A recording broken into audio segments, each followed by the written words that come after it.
अवघ्या महाराष्ट्रभरामध्ये नामांकित असणारे आदरणीय बाळासाहेब पाटील ढोरे, ज्यांचा सोन्या चांदीचा व्यापार आहे.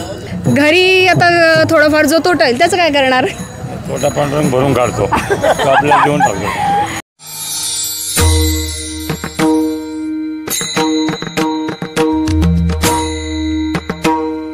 नमस्कार, रामकृष्ण हरी. आत्ता पण आहोत श्री संत जगद्गुरू तुकोबाराय यांच्या या पालखी सोहळ्यामध्ये.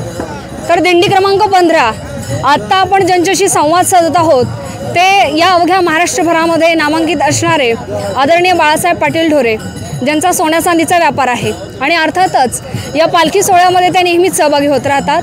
तर आपण त्यांना विचारूयात की त्यांची ही वारी कितवी आहे. तर दादा, आपली वारी कितवी? माझी आता वारी 7वी वारी.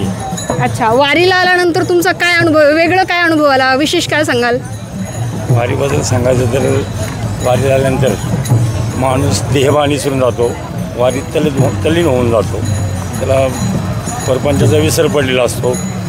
देवाची ओढ लागली, पंढरपूरला कधी जाईल ही त्याची मनात इच्छा असते. मग आता घरी आई एकट्या आहेत, आजी एकट्या आहेत, तुम्ही सहपत्नी या ठिकाणी आलेला आहात, मुलगा आणि नवीन सुनबाई पण या ठिकाणी आलेल्या आहेत.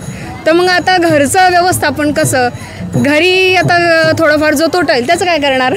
तोटा पांढरंग भरून काढतो, आपल्याला देऊन टाकतो. ही आमच्या वारकऱ्याची ही असणारी भगवंतावरची श्रद्धा आहे. काही झालं तरी चालेल, पण एवढा 1-1.5 महिना दुकान बंद म्हणजे बंद. आणि खरंच या परिवारामध्ये मला अभिमान वाटतो की संपूर्ण परिवारामध्ये सगळं कुटुंब अगदी वारकरी परंपरेनं चालत आलेलं आहे. आणि अशा पद्धतीनं ही सुखाची वारी, आनंदाची वारी. आमचा